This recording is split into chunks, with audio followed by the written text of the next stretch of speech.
Bonjour, bon midi à tous et à toutes. Je suis Maria-Louisa Romano, chef de l'action éducative, citoyenne et culturelle au Musée McCord.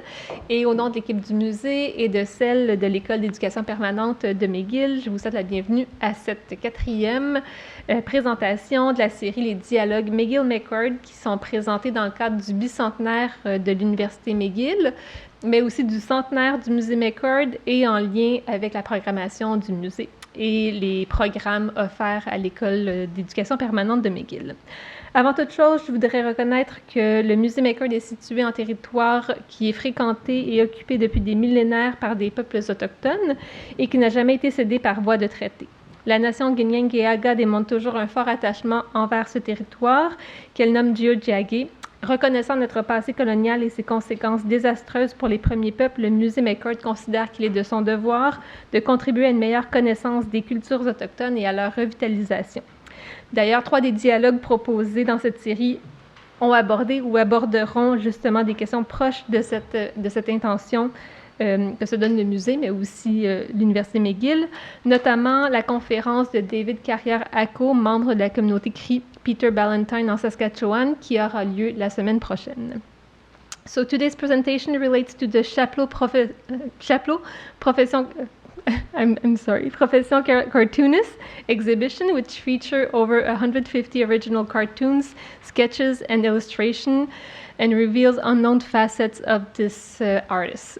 The cartoons, the real star of the show, have been selected to document the main topic, including his youth, his inspiration, his irreverent portraits, and the various incarnations of his iconic character, Gérard de Laflaque. Through Chapleau's cartoons, the exhibition looks back at 50 years of Quebec popular culture and current affairs. So I will now let Dr. Karana Weil, Dean of Continuing Study at McGill University, address a few words. And just before, I would like to thank everyone again from the McGill School of Continuing Studies, Dr. Carmen Cecilia, Paula Bernardino, Dina also, and so many other people for all the time that we invested in preparing this series. Thank you.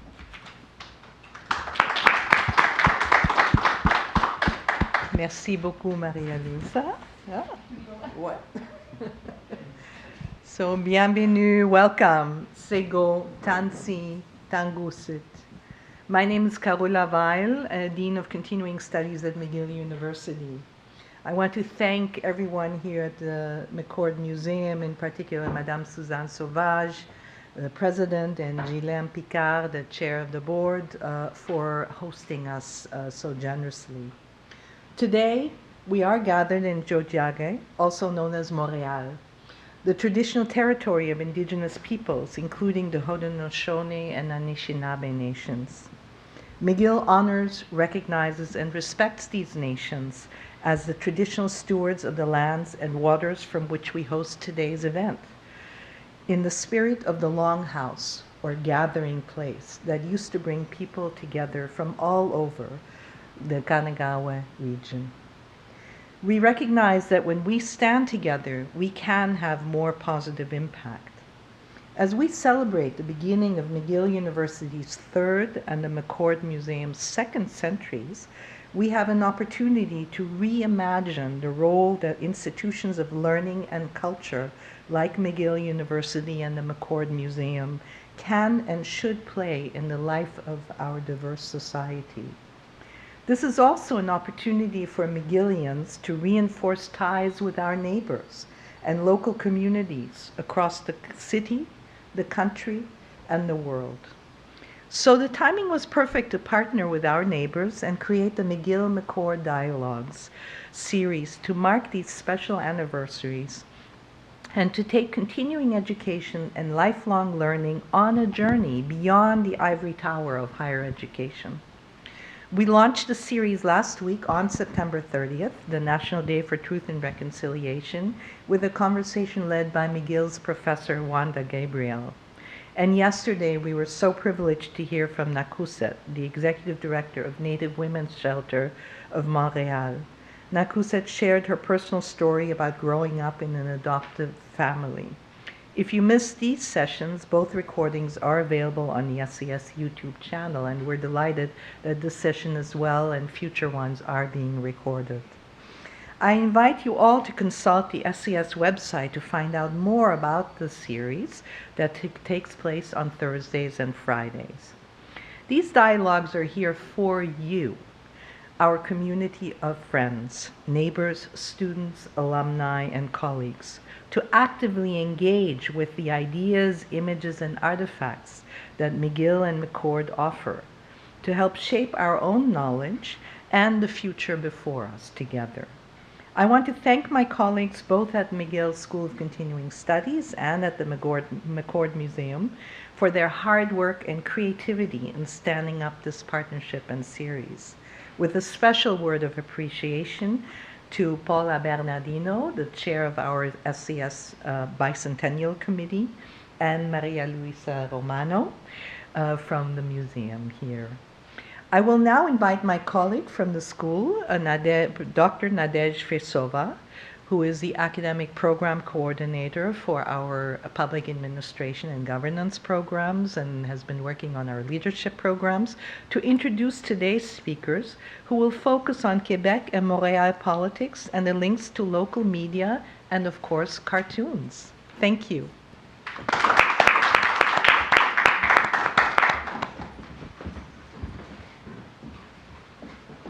Thank you. Merci. I have the pleasure of introducing Gopinath Jeebalaratnam. Gopinath is a course lecturer in the Public Administration and Governance program at the McGill School of Continuing Studies. He is a senior manager, government relations and Medicom. In his role, he is responsible for the company's overall government and public affairs strategies. Prior to that, Gopi was a senior policy analyst and spokesperson at the Canadian Federation of Independent Business, where he advocated for small and medium-sized businesses with government authorities. He was an advisor to the Quebec Minister of Finance and worked as international project manager at the Union des Municipalités du Québec. Gopinath is also involved in the community. He sits on the boards of the Fondation Québécoise du Cancer, ALPA, and Groupe CDH. Please welcome Gopinath Jeebalaratnam and his guest, La Presse reporter, Henri Ouellet-Vézina.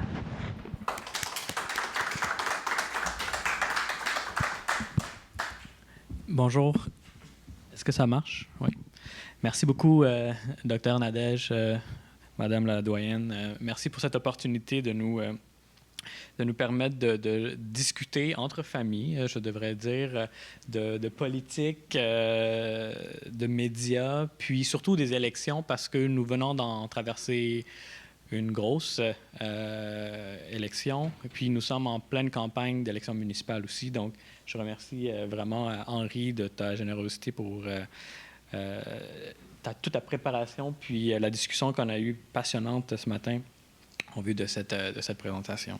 Donc, je vais mettre la table un peu, puis ensuite, on va embarquer dans une discussion avec Henri. Puis, si vous avez des questions, à tout moment, levez votre main, puis il nous fera plaisir de vous parler. Donc, commençons par un fait qui est bien connu. Nous sommes dans une démocratie. Mais quand on se dit qu'est-ce que c'est la démocratie, on se dit, bon, OK, c'est le pouvoir qui est accordé au peuple. D'accord. Mais est-ce qu'on est capable de pointer quelque chose, que ce soit une institution, une personne, quelque chose pour dire, bon, mais voilà, ça c'est la démocratie? Pas vraiment. Ce terme n'apparaît même pas dans notre Constitution écrite de 1867, mais c'est considéré comme une tradition constitutionnelle. Alors, comment assure-t-on une vie démocratique? Comment assure-t-on un Parlement démocratique? Il y a le droit de vote, les institutions gouvernementales transparentes, un système de justice juste, d'accord? Mais encore, qu'est-ce qui fait que tout cela fonctionne comme ça devrait fonctionner? Je dirais que c'est la confiance. La confiance que nous, en tant que citoyens, vous, en tant que citoyens, citoyennes, en nous donnons à nos dirigeants et à nos institutions. C'est cette confiance qui donne la légitimité au gouvernement puis aux institutions démocratiques qui de fonctionner comme elle fonctionne, mais aussi qui assure une cohésion sociale. And in times of pandemic crisis, we have seen in a concrete way why and how trust is truly the cornerstone of government. To implement public policies that require behavioral changes virtually overnight, we need a healthy dose of trust in those who decide for us and in public institutions. In Quebec, in Canada, trust looks good, and government are making sure that it stays the same way.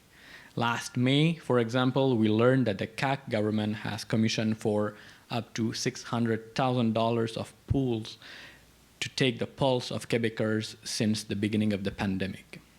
And last September, a couple days ago, we learned that the Ford government in Ontario as well had the same thing. But why do they do that? Because trust is not stable nor permanent. When we see that the government is buying millions of doses for the third dose of vaccine, we feel that it is competent and we have some kind of trust in it.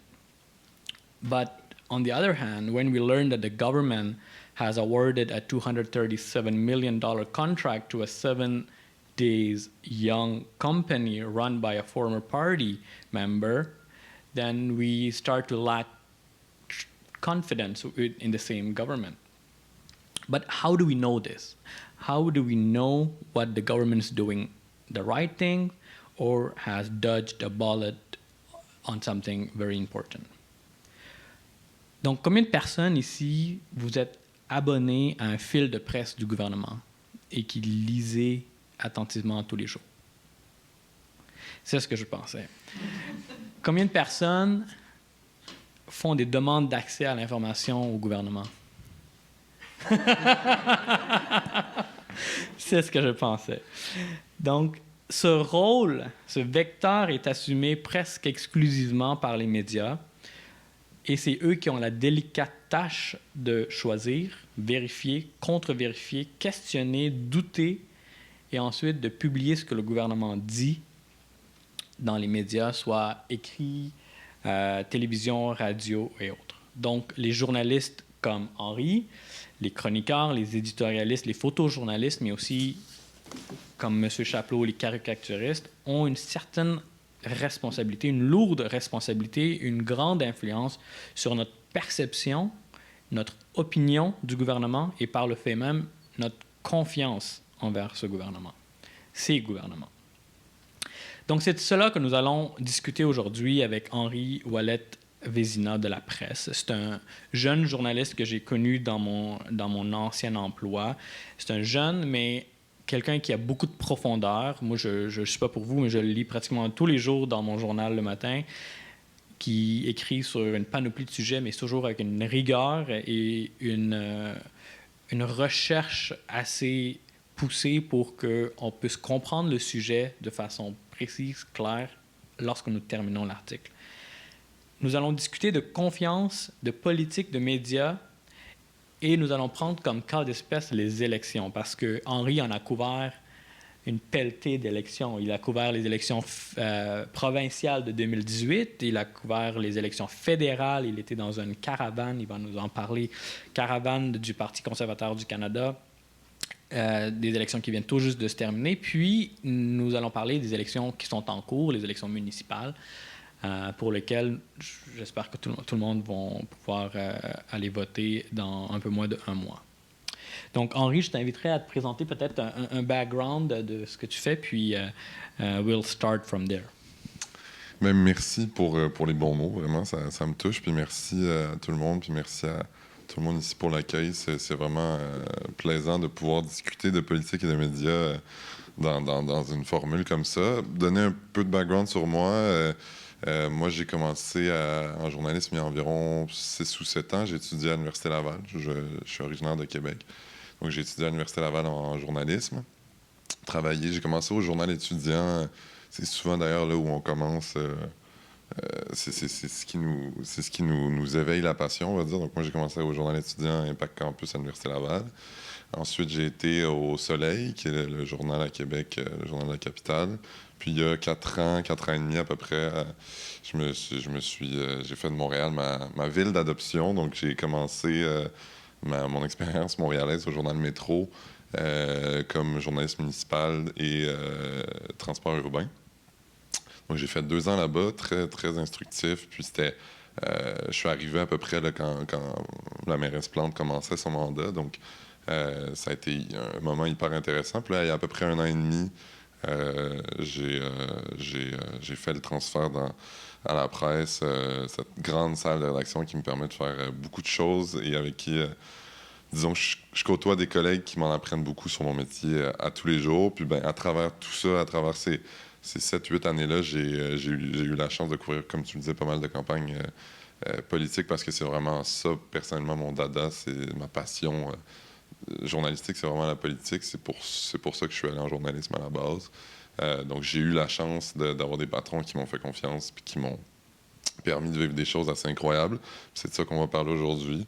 Donc, oui, puis voilà, peut-être on va parler de la campagne fédérale plus récemment, mais aussi de la campagne municipale qui approche très rapidement. Le vote arrive vite, donc les prochaines semaines vont être très, très intéressantes, je pense.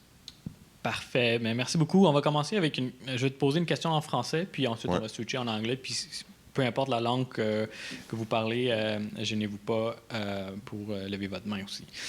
Donc, tu viens de faire une campagne fédérale qui a duré couple de semaines. Une campagne qui 36 était jours. 36 jours. Une campagne qui était précipitée, une campagne qui était parfois longue, parfois redondante. Et tu étais au cœur de l'action dans la caravane qu'on appelle la caravane du Parti conservateur. Donc, tu étais dans l'avion avec le chef, avec les autres collègues journalistes, mais aussi avec les stratèges du chef Erin O'Toole. Tu me disais, parfois, on embarquait dans un avion, je commençais à travailler, puis lorsque l'avion se posait, je ne savais même pas où est-ce que j'étais parce qu'on était rendu dans une autre province, dans une autre ville. Puis tu embarquais dans un autobus, puis ça continuait. C'était comme ça durant pratiquement 36 jours. Donc, ma question, c'est comment tu gérais, toi, en tant que toi, journaliste, qui a une certaine rigueur, un devoir de reporter les faits de façon objective et neutre, et comment tu faisais pour couvrir la campagne avec cette responsabilité que tu avais versus les stratèges politiques eux-mêmes, il y avait leur propre agenda, leur propre, disons, objectif en parlant. J'ai été sur la caravane conservatrice les 8-9 derniers jours de la campagne. Je suis arrivé dans le dernier sprint, en fait, où Erin O'Toole donnait tout. Puis à quelque part, peut-être sentait qu'il y avait beaucoup à faire, parce que les libéraux ont eu, au début de la campagne, une espèce de creux. Ça a été très difficile pour eux. Puis ils ont remonté vers la fin de la campagne. Puis ça se sentait dans les derniers jours dans la caravane qu'il fallait rattraper le temps perdu. Donc, c'était pas le temps perdu, mais il fallait rattraper l'espèce d'écart qui s'était creusé avec les libéraux. Donc, il y avait je dirais pas un sentiment de panique, mais quand même un sentiment de il faut qu'on fasse des grosses annonces, puis il faut qu'on soit présent dans les médias. Donc, il y avait cette énergie-là de sprint final électoral qui était vraiment intéressante à vivre. Pour répondre à ta question, la relation est très marquée. C'est-à-dire qu'on travaille ensemble, donc forcément, on a une relation avec les stratèges puis les attachés de presse, puis c'est important que ça se fasse dans le respect puis dans la bonne humeur toujours, parce que ultimement, on travaille tous pour la même personne. C'est-à-dire, le public, même si eux ont des intérêts à vendre, ultimement, ils travaillent quand même pour la politique et pour le bien public. Donc, on est tous ensemble là-dedans pour quand même faire en sorte que le public ait l'information. T'sais. C'est juste que nous, on a un travail à faire, puis ça leur fera pas toujours plaisir. Donc, je te dirais, il y a cette distance-là à maintenir quand même. Puis, par exemple, dans l'avion, le parti était à l'avant, puis les journalistes sont à l'arrière. Puis c'est important de respecter ces frontières-là. Parfois, il va y avoir des stratèges qui vont venir discuter avec les journalistes, mais ça reste que c'est des frontières qu'il faut quand même respecter. Puis je te dirais, c'est ce que je te disais tantôt comme jeune journaliste, ce qui est le plus agréable de ces caravanes-là, c'est que tu côtoies des vétérans, tu les vois aller, tu vois à quel point ils connaissent des gens, ils se rappellent de l'histoire, ils sont capables de faire des liens avec les gouvernements d'il y a 10, 15, 20 ans. Puis surtout, ils sont capables de parler aux stratèges d'une façon très facile que moi, j'avais pas nécessairement des accès à tout. Mais ça a été une super expérience de vivre cette espèce de sprint électoral-là, cette énergie de on arrive dans une province, on fait 3 annonces avec un bus, puis on repart le soir dans une autre province, puis là, c'est rebelote le lendemain, puis tu sens qu'ils veulent aller au plus d'endroits possible en 8 jours, parler au plus de gens possible, faire le plus d'annonces possible, faire le plus de rassemblements possible. Puis toi, à travers tout ça, ben, tu te perds un peu parce que t'écris, mais c'est tellement... Je pense que dans une campagne électorale, c'est un rythme qui est sain et normal parce qu'il faut être là. Mais à long terme, une caravane, tu peux pas maintenir ça des mois et des mois, là, parce que c'est beaucoup trop épuisant, en fait. Puis on pourrait pas maintenir ça, je pense, 2 ou 3 mois. Là. C'est vraiment pour une campagne, puis c'est bien que ça demeure pour une campagne. Yeah, that's for sure. And so we're talking about trust in government and the duty that reporters have to report the facts as neutral and as non-partisan as possible. So how does it work when like, let's say, political staffers come to you and try to spin stories? Like, how does it work when they're trying to talk about off-record information? How do you make sure that you maintain this trust, this duty to report facts, but at the same time you're handling with those people trying to push some information to you? Off the record, especially in a campaign, is pretty much the best thing to get. But you have to be really careful because obviously the PR, when they're giving you off, they want you to go in a certain direction, right? So you have to be really careful in what they're telling you. What you can do, though, is take that information and speak with other journalist members, speak with your boss, speak with experts, and make this information become something. I don't have an example, and I don't think they would like me to speak about that, but you know, when a PR gives you an information, of course, it's... When you say PR, is press... press relations, yeah, attaché de presse in French. When someone like this gives you an information, of course, it's going to be in a certain direction that, you know... they want you to go. Yeah, benefits the party, of course, that's their job. But your job is to take that information and make sure that you get all the points of view to surrender the information, and so that becomes an information for the public. And the main challenge, I think I was telling you earlier, but the main challenge of covering a campaign is to get out of that box they want you to stay in. And really that's the main challenge, because there's so much thing to cover, there's so much thing to say, and we don't have a lot of time. And that's when you see the best journalists, that they know who to call, they know what to say, they remember that 10 years ago something happened, and that can help you to explain the challenges right now. And yeah, that's a huge challenge because we don't have a lot of time. We have to produce quickly, and yeah, it's just I think you have to like take a step back, take the information you get, and really try to you know, get all the information you can to make that information something that is actually useful to the public. To the public. So when you get, so you mentioned that you would go maybe to 3 different announcements in the same day, and you'll get dozens of press releases in your mailboxes, and then in addition to all this, you have staffers and public press secretaries coming to see you and saying, so maybe you should write on this. Did you know that the chef is doing this kind of things, and so on. So you are under a lot of pressure. You are under a ton of information. How do you choose on which subject to write? And how do you decide that this subject or this paper will be the good thing to publish in the interest of the public?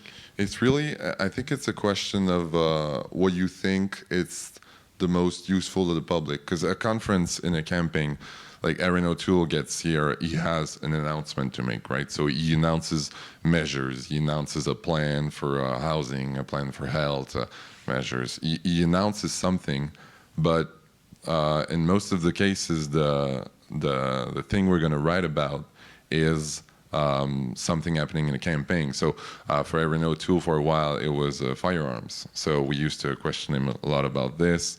For his candidate to be vaccinated, that was a huge issue too. So it's pretty much the whole challenge is to have the good questions and try to make him get out of his, in French we say, sortir de la cassette.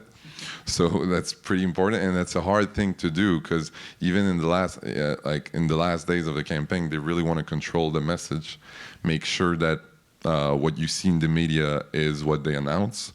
But us, we wanna destabilize them and get the real juice, and that's not always easy to do. But to answer your specific question, I choose what I write on by a belief of what I think is most pertinent for readers. But there's always my boss, my really competent boss in my back that say, hey, did you watch this? You should probably call this guy. You should probably address this issue. So I have a team of professionals that are highly trained journalists that really help me to prioritize the issues, and I have a lot of calls with them. And on the caravan in the camping, it was pretty useful because sometimes I gotta admit I was a bit lost. I didn't know, is it this issue or is it this issue? And just a call and they explain you, and they have a lot of experience, of course. So really helps to just talk about it, and once you just go ahead. But it's always some big reflections because the angle you choose is going to bring the public to a certain reflection and discussion. So it's a huge responsibility to decide, okay, this is going to be this today or it's going to be this. Obviously, we addressed other issues in the paper, but the lead that you take is going to change people's views. So it's good discussions, let's say. Interesting. Dis-moi, as-tu réussi à faire sortir Erin O'Toole de sa cassette? C'est arrivé à quelques reprises, oui. Comme je te disais, sur les armes à feu. Puis nous, en fait, moi, j'ai eu beaucoup de chance parce que quand je suis arrivé sur la caravane, on avait à la presse, on fait des entrevues éditoriales avec tous les chefs. Puis ça a donné que le premier jour où je suis arrivé, c'était l'entrevue éditoriale avec les chroniqueurs de la presse et les éditorialistes, mais moi, j'étais là. Donc j'ai pu faire une entrevue avec lui en commençant, en premier jour sur la caravane. C'était spécial. Ça a commencé en force, disons. Mais je te dirais aussi, ce qui est intéressant, c'est que souvent, avec les journalistes, puis c'est là que tu vois qu'ils ont beaucoup d'expérience. Moi, je suis assez relativement nouveau dans tout ça. On fait souvent, avant les conférences de presse, ils appellent ça des huddles.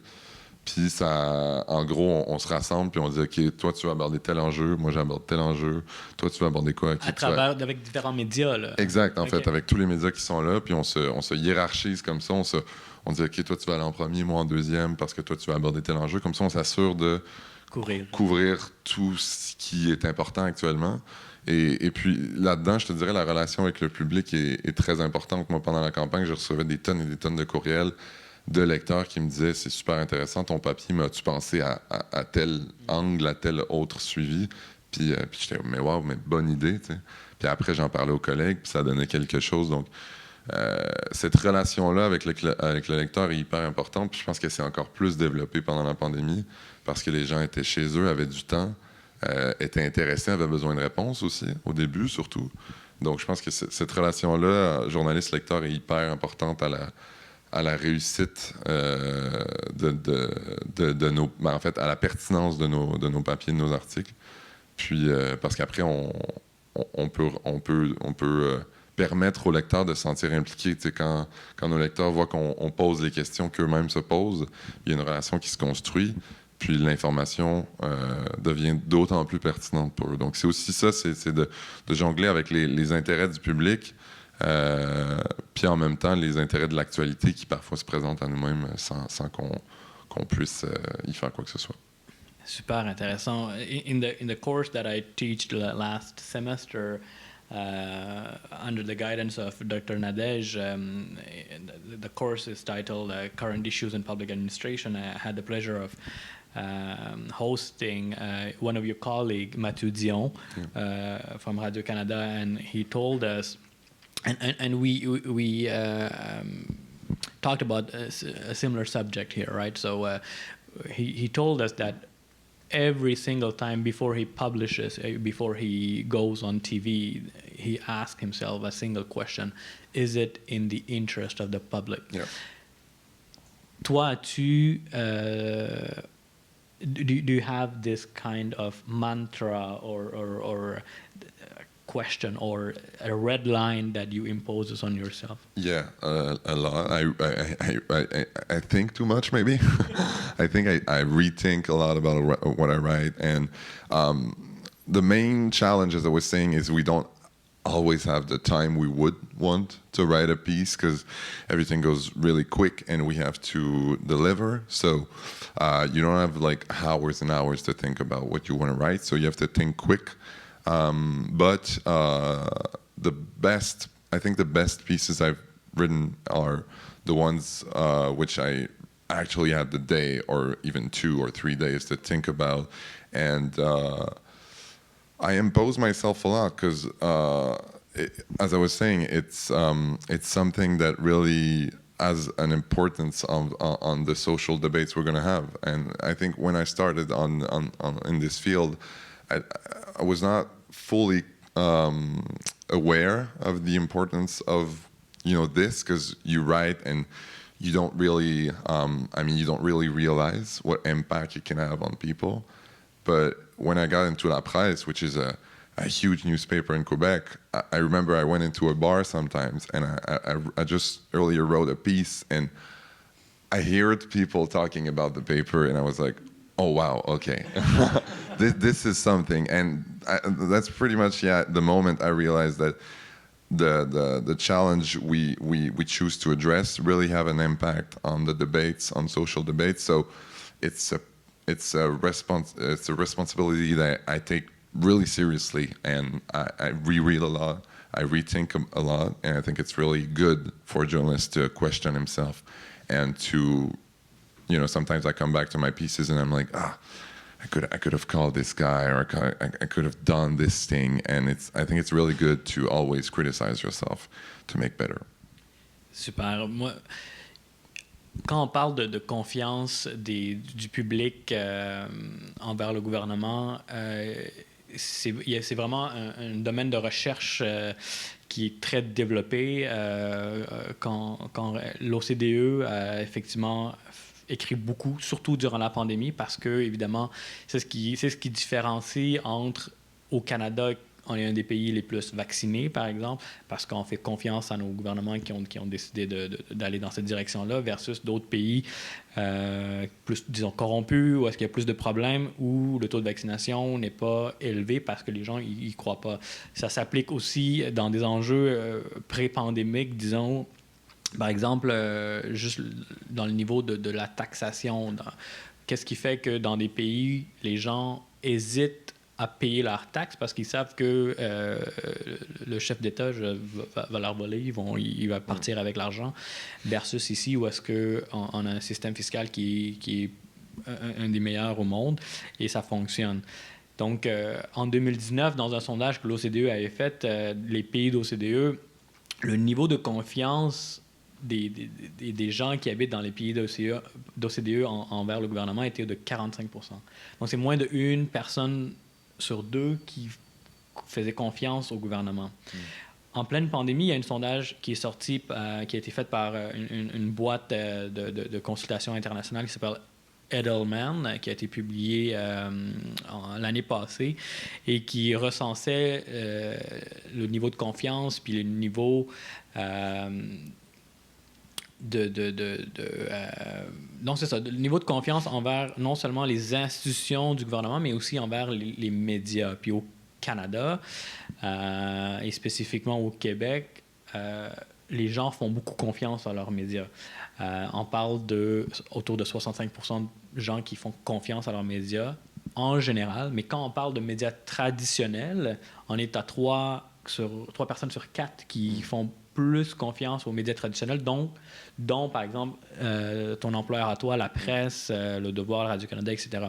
Donc, les gens, quand tu dis « j'ai un impact sur le débat public, j'ai un impact sur le débat social » parce que tu en entends parler toi-même de tes papiers dans des bars, ben ça ne peut être que plus vrai. C'est pas juste anecdotique, à mon avis, ce que tu viens de raconter. On peut le mesurer, statistiquement que les gens suivent ce qui est écrit parce qu'ils se font une opinion à travers ça. Donc, je t'amène sur un autre sujet par ce segue parce que il y a les médias sociaux qui rentrent là-dedans aussi. Comment les médias sociaux, donc toi, t'es de ma génération, de la génération de pratiquement tout le monde ici, on est jeunes, on a vu les médias sociaux grandir, et tu es devenu journaliste alors que les médias sociaux avaient déjà un impact important dans nos vies. Mais comment tu t'adaptes à cette nouvelle réalité quand tu écris? Est-ce que ça t'aide plus? Comment tu gères les médias sociaux dans ton travail de tous les jours? Je te dirais que c'est un peu amour-haine. J'adore les réseaux sociaux, surtout Twitter pour les journalistes. C'est un outil de travail parce qu'en fait, on bâtit une communauté de gens qui apprécient notre travail, qui nous suivent. On tweet nos textes, on tweet nos présences, nos impressions sur le terrain. Les gens nous suivent pour ça. Puis après, bien souvent, quand on tweet des textes ou on fait des publications, il y a des gens qui nous écrivent, qui disent « Hey, ça, c'est vraiment intéressant. Est-ce que tu as pensé à ça? » Moi, ça m'est arrivé d'avoir des papiers complètement bâtis d'une relation avec quelqu'un sur Twitter qui m'avait écrit avec un bon sujet. T'sais. Donc ça, pour moi, c'est l'avantage numéro 1 des réseaux sociaux, c'est que tu te bâtis une communauté à toi, puis les gens viennent vers toi et te proposent des sujets parce qu'ils ont vu que tu as écrit sur un tel sujet. L'inconvénient qui est un peu, normal, je pense que tout le monde dans le milieu journalistique et politique encore plus va devoir composer avec ça un jour ou l'autre, c'est le climat parfois un peu nocif qu'il y a sur les réseaux sociaux, en particulier quand on parle de certains enjeux. Ça, je pense qu'il faut se construire une carapace, puis il faut faire bien attention à ce que ça ne nous atteigne pas trop. Donc ça, moi, j'essaie de quand même garder une distance avec les réseaux sociaux parce que je veux pas que ça vienne à me définir non plus. Je suis pas payé pour faire des posts Twitter, je suis payé pour écrire. Donc ça, j'essaie de garder une distance, mais c'est un outil de travail qui est non négligeable. Et je pense que comme journaliste, c'est important d'avoir cette communauté-là. C'est pas obligatoire, évidemment. Il y a plein de journalistes qui fonctionnent sans Twitter et Facebook et qui sont d'excellents journalistes. Et je veux dire, je pense pas que c'est obligatoire, mais je pense que c'est un outil de plus pour t'aider à progresser, puis t'aider aussi à développer des angles originaux. Parce qu'il y a quand même sur Twitter et sur Facebook aussi d'ailleurs des gens qui sont là parce qu'ils sont intéressés par du contenu de qualité et qui vont t'aider à progresser parce qu'ils en ont envie. Donc je pense que c'est un excellent outil de travail, mais c'est sûr que ça vient dans la mouvance de, comme je te disais tantôt, toujours écrire plus rapidement puis toujours produire plus rapidement. Ça vient avec ça parce qu'il faut qu'on soit présent très rapidement quand il arrive quelque chose. Donc, c'est sûr que ça impose des nouvelles exigences.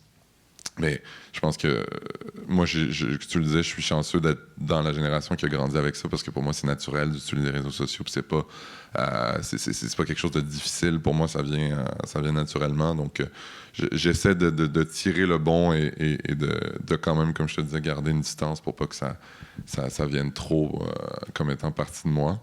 Mais je pense que c'est un outil très, très positif pour les journalistes et les politiciens et les lecteurs de manière générale et le public aussi. Super. I don't know if you want to go to the Q&A period, Nadej, or if anybody has any questions. But otherwise, I have tons of questions for Henri, so I'll just proceed. Il y avait des questions du public?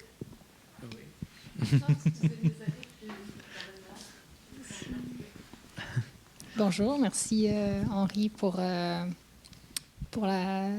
participation aujourd'hui. Je me demandais si tu avais des commentaires par rapport à l'annonce d'aujourd'hui du prix Nobel de la paix qui a été remis à 2 journalistes. Si tu avais des commentaires par rapport au message que ça envoie et aux potentiels impacts que ce prix pourrait avoir pour le milieu les journalistes. Ouais. Je pense que c'est un message très important que ça envoie.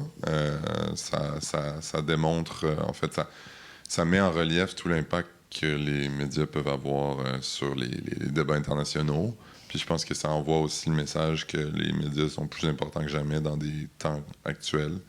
Je le disais tantôt, pendant la pandémie, les médias n'ont jamais été aussi importants parce que, surtout au début, les gens avaient beaucoup de questions, puis les gens étaient un peu dans le mystère et dans le néant parce qu'on ne savait pas ce qui nous arrivait.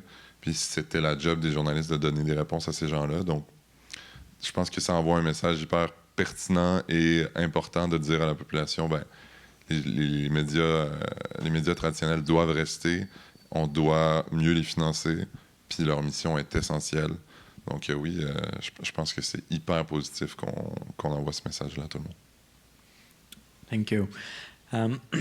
So let's jump back to the elections because you've covered a fair deal of elections. So I would like to ask you on what's the difference in covering a federal election, for example, and the municipal one that you're covering actually.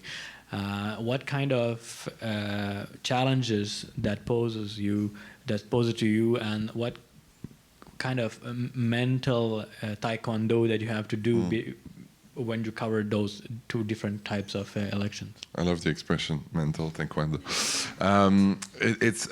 It's 2 really different contexts because a federal election is always big investments that do have an impact on people's life, but by region. So often Trudeau or O'Toole or Singh or Blanchet, they're going to have maybe less for Blanchet since he's in Quebec, but they're going to have big announcement that with big budgets that go all across Canada, right? So your job is to explain your people, from Montreal or from Quebec, what impact it's going to have on their lives, and like from the investments, what goes to them, because it's global issues, and the main challenge is to really make a link between your realities and the rest of Canada realities. That's a challenge. While in municipal elections, it's really issues that concern people's life right now. It's in their city, it's in their neighborhood. Often it's even in the street, so in their street. So it's really easier to explain these ideas to people. So I'd say in municipal elections, the main goal is really to go around the issue and maybe try to explain what impact it's going to have in a few years, what's the objective of the measure, while in federal elections, it's really more about what's the cash going to do, and where is it going to go, and what global issues are going to be addressed. Like municipal elections, it's ideas that have impact right now, while federal, it is right now, but it's so global that you can lose yourself into this massive machine. So it's really about 2 types of explanations, and to live those 2 elections back to back is really a good experiment for me, because it's you kind of see there's 2 publics also. There's 2 types of readers. There's 2 types of publics. There's the one that's really interested by municipal politics, and there's also a one that's really interested by federal politics. So it's two worlds, and both worlds are really great, but it's really different. Interesting. Et en termes d'élections provinciales, parce que tu en as couvert un En 2018, aussi, en 2018, qu'est-ce qui se différencie entre l'élection provinciale? En administration publique, on dit, on donne souvent cet exemple-là, le gouvernement fédéral, c'est comme l'armée de l'air. Donc, ils sont là, là quand on a besoin, mais ils sont quand même très hauts. Le gouvernement provincial, c'est comme l'armée de la mer. Donc, ils sont plus proches de ta réalité, mais ils ne sont pas super proches. Puis le gouvernement municipal, c'est vraiment l'armée de la terre. Voilà. C'est l'armée qui sont là dans ta rue quand on a besoin, puis ils agissent quand il y a des crises. Donc, toi, tu as passé à travers ces trois, disons, du F-35 au... J'ai fait les trois armées. Ouais, c'est ça. Du navire, puis dans tes bottes. Donc, comment ça se différencie au niveau provincial? Parce que tu en as couvert une élection provinciale aussi. Élection provinciale, je te dirais, c'est vraiment entre les deux. C'est-à-dire qu'il y a beaucoup, beaucoup d'intérêt pour ce qui est annoncé, mais en même temps, c'est quand même assez global. C'est des enjeux qui sont beaucoup plus macro, mais il y a beaucoup, beaucoup, beaucoup d'intérêt parce que souvent, les campagnes provinciales jouent beaucoup surtout au Québec, là, en particulier, sur le sentiment nationaliste, le sentiment de Québec, la nation, puis de renforcer le tissu social québécois. Les élections provinciales, c'est beaucoup là-dessus. D'ailleurs, c'est ce qui... C'est ce qui a fait, je pense, le succès de François Legault en 2018, entre autres choses. C'est qu'il y a vraiment cette signature nationaliste-là qui l'a définie, puis je pense que ça rejoint beaucoup de gens. Qu'est-ce qui différencie une campagne provinciale? Une campagne provinciale, c'est, comme je te dis, c'est beaucoup des enjeux macro, mais en même temps, c'est souvent en deux temps, les campagnes provinciales. C'est souvent en région et dans les centres urbains. Puis les discours des politiciens sont très différents du centre urbain aux régions. Donc, c'est aussi intéressant comme journaliste d'observer à quel point il y a des décalages dans les messages des politiciens en fonction de où ils se trouvent au Québec. Puis c'est un peu la même chose d'ailleurs dans une élection fédérale, en fonction de où ils se trouvent, dans quelle province, le message est toujours un peu différent en français et en anglais d'ailleurs aussi. Donc, une campagne provinciale, c'est très trillant. Moi, personnellement, j'avais couvert... j'étais avec les libéraux la soirée de la défaite de Philippe Couillard. La soirée où il avait fait son discours puis qu'il s'était retiré ensuite. Donc, c'était un parti qui... disons que les mines étaient basses ce soir-là. C'était intéressant de participer à ça puis de voir finalement la transition qui s'opérait. On sentait qu'il se passait quelque chose puis que ça faisait des années qu'il y avait une alternance des deux partis traditionnels, puis que là, il y avait un tierce parti qui accédait au pouvoir. C'était quand même... on sentait que c'était un moment charnière dans l'histoire du Québec. Là, Probablement qu'on était dans la même salle à ce moment-là. Ben écoute, moi, à moins que you guys have any questions, but... yeah. Oui, merci beaucoup, Gopi. Merci à vous. Merci, Henri. Ma question serait la question de suivi sur ce que vous disiez par rapport à l'influence qu'on a. Vous avez parlé des relations lecteur-journaliste. Comment on fait en sorte qu'il y a toujours cette confiance? Qu'est-ce que vous faites que ça reste? C'est une excellente question. Comme je disais tantôt, moi, je crois que bâtir la confiance entre les lecteurs et le public, c'est aussi de prendre le temps de répondre au public. Puisqu'on reçoit beaucoup de courriels de questions, de suggestions, de propositions. Puis je pense que, personnellement, je me fais une mission personnelle de répondre à un maximum de gens. C'est sûr qu'on n'a pas toujours le temps de répondre à tout le monde, malheureusement, mais je me fais quand même un devoir de répondre à plus de gens possible, puis d'essayer de faire des suivis, puis de leur dire, ben voilà, vous m'avez proposé ceci, puis c'est ce que j'en ai fait. Puis quand les gens se sentent impliqués dans la construction des nouvelles, quand ils sentent que le média qu'ils lisent, c'est pas juste un média qui fait ses choses de son côté, dans son coin, quand ils sentent qu'ils sont impliqués dans la construction de tout ça, je pense que ça bâtit la confiance, ça bâtit une relation, tout simplement, qui se transforme dans la confiance. Puis après, c'est aussi de manière générale dans le traitement de la nouvelle, s'ils sentent qu'il y a une honnêteté intellectuelle qui reste, un journalisme de qualité,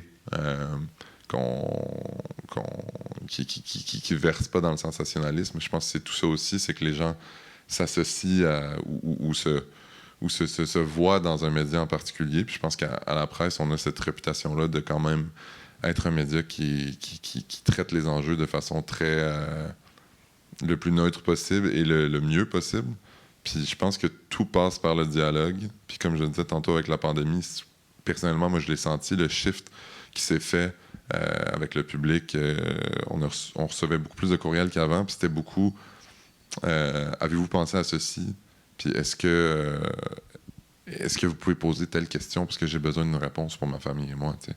Puis après, tu revenais, tu disais, ben, j'ai posé la question, puis merci, ça a changé, ça m'a aidé à progresser ou à peu importe. Donc, on avait un impact très concret dans la vie des gens, puis je pense que ça, à long terme, en tout cas, j'espère, je pense qu'on va se rendre compte que ça a cristallisé quelque chose, puis qu'il faut bâtir encore plus sur ce lien de confiance-là.